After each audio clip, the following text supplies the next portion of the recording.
I knew that the fall of Roe v. Wade was going to cause a migration away from red states. I also knew that it was going to keep young women from going to these states to go to college.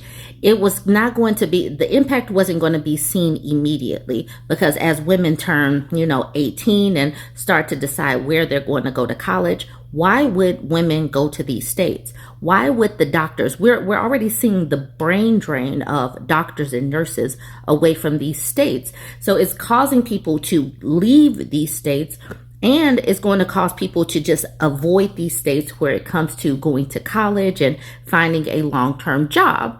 And that's what this article is talking about. Red states are driving women away with severe termination bans. This is a new report.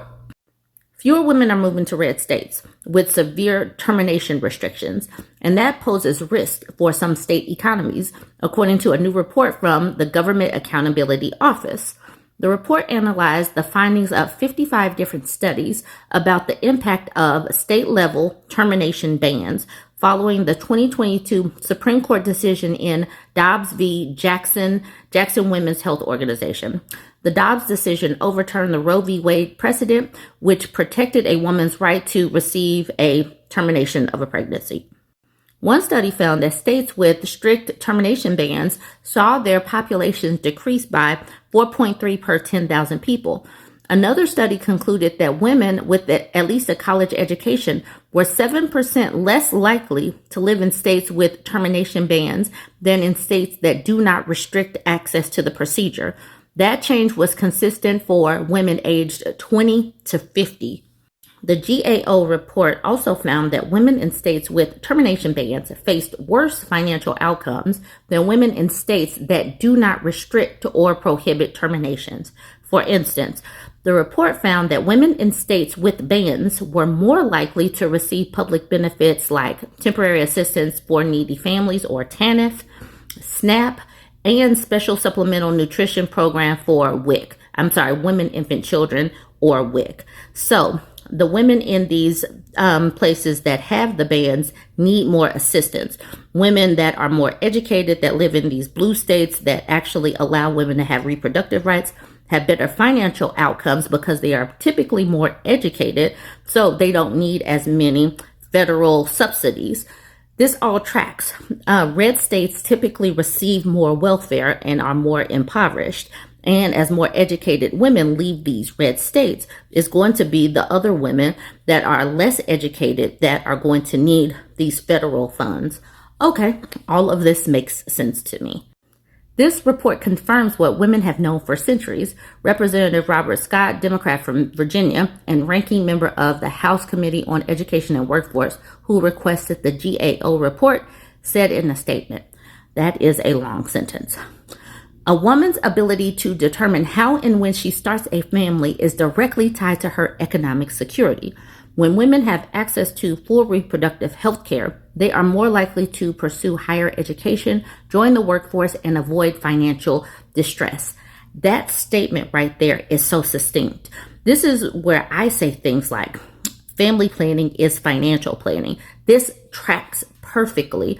This is also why they're trying to strip women's bodily autonomy at the same time they are restricting work from home and hybrid ways for women to work.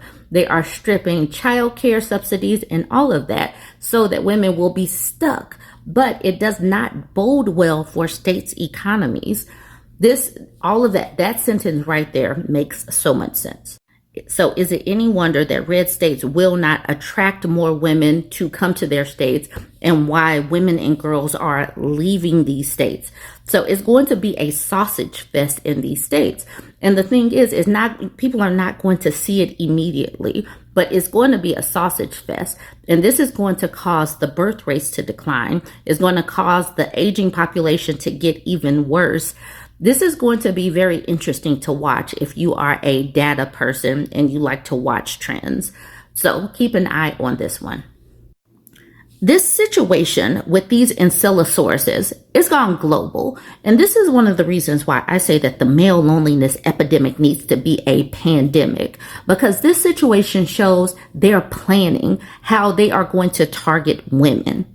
So this is an article from The Guardian. It was reported in other outlets, but it says arrest in France after scores report being attacked with syringes at street music festival.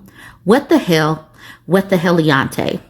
Like, more of these people need to be lonelier. Like, they need to be sequestered from Earth. Elon needs to get his situation together, his SpaceX situation together, and take himself and all of these people to Mars, because why are they even here? French police have detained 12 suspects after 145 people reported being pricked with syringes during the country's annual street music festival this weekend. Millions of people took to the streets across France on Saturday evening for the Fête de la Musique, with authorities reporting unprecedented crowds in France. The feminist influencer at Brigitte warned online before the festival that calls had been made on social media for women to be targeted with syringes. It was not certain where such posts would have been made or by whom, just like how they have whole chats talking about how to grape women, or whole chats sharing intimate photos of women and girls. These people are not well. These people are not well. And so, like, we're sitting up here having conversations where women need to get married and have children. With who? So many of these people globally are sadistic, because what is this? How do you have group chats where you're talking about targeting women with syringes? How do you have group chats where you are exchanging photos? Ladies, stop sharing photos with your significant others. Stop taking photos of yourself and giving them to anyone, because what I am seeing just globally, social media, in the news, these people are not well. The Interior Ministry said 145 victims across the country have reported being stabbed with needles during outdoor music events across the country. Paris police reported 13 cases in the capital.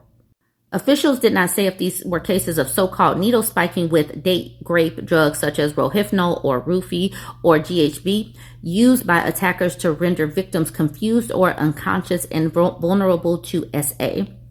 Some victims were taken to the hospital for a toxicological test, the ministry said.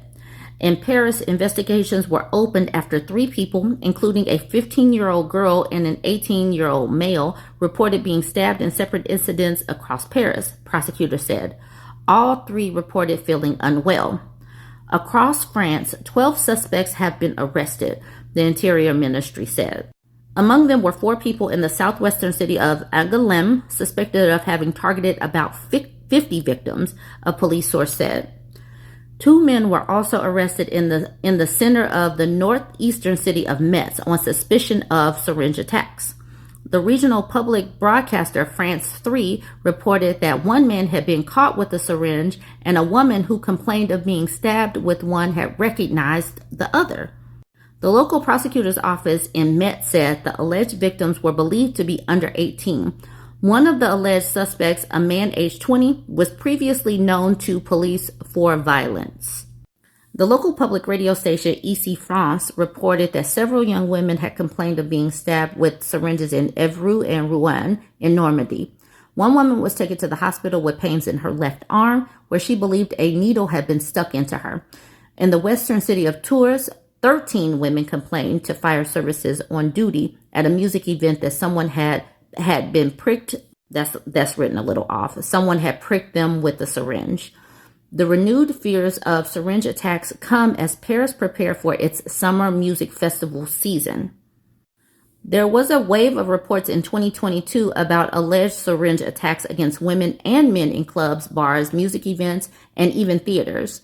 The government put out messages at the time for people going out at night to be vigilant and advising them that they should go immediately to the police and also have a toxicology test if they thought they had been drugged by a syringe prick. Some complaints were made by women during the 2022 Fête de la Musique, and over the course of the year, several hundred complaints were made in cities including Nantes, Grenoble, and Toulouse.